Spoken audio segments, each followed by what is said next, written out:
kembali lagi belajar di rumah untuk menghindari penyebaran COVID-19.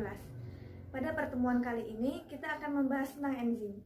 Sekarang, adik-adik, sediakan alat tulis dan bersiap untuk menyimak.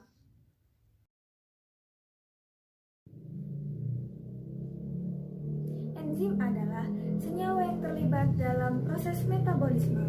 Metabolisme sendiri merupakan reaksi kimia yang terjadi dalam sel makhluk hidup, serta melibatkan enzim sebagai biokatalisator. Sebagai biokatalisator, enzim dapat mempercepat reaksi tanpa ikut bereaksi. Artinya, enzim dapat digunakan berkali-kali. Selain itu, enzim juga dapat menurunkan energi aktivasi yang dibutuhkan selama proses metabolisme. Selanjutnya, sifat-sifat enzim. Yang pertama, enzim memiliki sifat kemampuan katalitik atau biokatalisator. Artinya, suatu reaksi jika tanpa menggunakan enzim, maka membutuhkan waktu yang lama. Tetapi, jika suatu reaksi menggunakan enzim, maka reaksi tersebut akan berlangsung jauh lebih cepat dibandingkan tanpa enzim. Yang kedua, enzim memiliki sifat spesifik. Artinya, enzim hanya bekerja untuk substrat tertentu saja. Yang ketiga, enzim memiliki sifat kemampuan untuk diatur atau regulasi. Enzim tidak ikut bereaksi dengan substrat atau produknya dan dapat dikontrol sesuai dengan kebutuhan organisme itu sendiri. Yang keempat, reversibel atau bolak-balik. Karena enzim bisa berperan menyusun substrat atau bisa berfungsi untuk memecah suatu substrat. Yang kelima, enzim memiliki sifat termolabil, artinya aktivitas enzim dapat dipengaruhi oleh suhu. Jika suhu rendah, maka enzim akan lambat. Semakin tinggi suhu, reaksi kimia yang diikat oleh enzim semakin cepat. Tetapi jika terlalu tinggi, enzim akan terdenaturasi. Yang terakhir, menurunkan energi aktivasi. Untuk memecah suatu substrat, maka memerlukan energi aktivasi atau energi bebas. Jika suatu reaksi tanpa menggunakan enzim, maka membutuhkan energi yang lebih tinggi dibandingkan dengan reaksi yang menggunakan enzim. Karena jika suatu reaksi menggunakan enzim, maka akan menurunkan energi aktivasi. Jadi, energi yang digunakan jauh lebih sedikit dibandingkan yang menggunakan enzim. Selanjutnya, cara kerja enzim.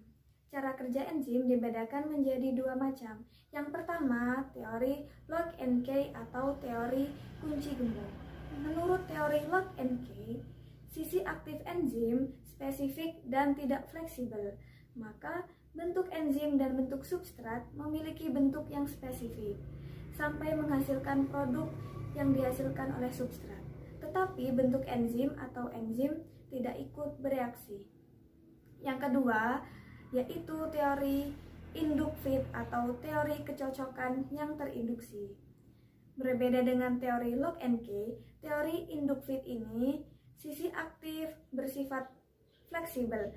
Meski bentuk enzim dan bentuk substrat tidak pas, tetapi enzim akan menyesuaikan bentuknya dengan bentuk substrat, sehingga terjadi reaksi untuk menghasilkan produk yang diinginkan. Selain itu, karena enzim dapat digunakan berkali-kali, maka di dalam tubuh manusia, enzim itu hanya dibutuhkan dalam jumlah yang sedikit.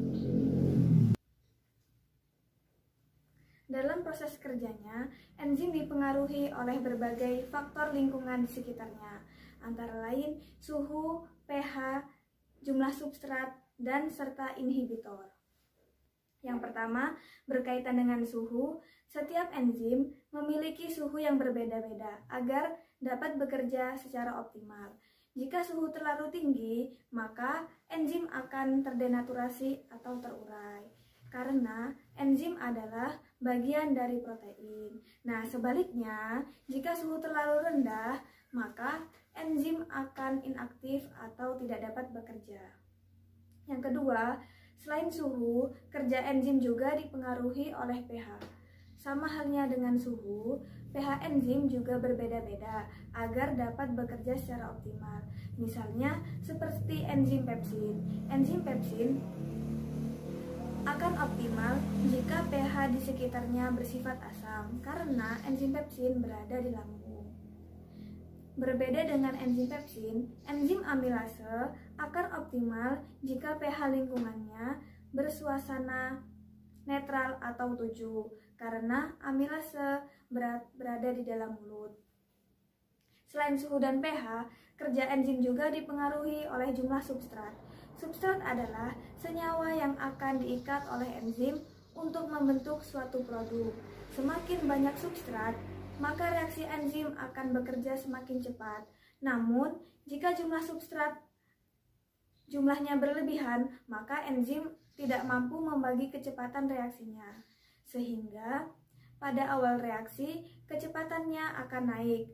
Lalu, kelama-kelamaan, kecepatannya akan menjadi konstan. Yang terakhir, yaitu inhibitor atau penghambat. Inhibitor ini dibedakan menjadi 3 macam. Yang pertama, inhibitor kompetitif. Inhibitor kompetitif akan bersaing dengan substrat untuk menempati sisi aktif dari enzim. Sehingga, jika inhibitor sudah menempati sisi aktif enzim, substrat tidak mampu bereaksi dengan enzim. Kemudian, yang kedua yaitu inhibitor non-kompetitif.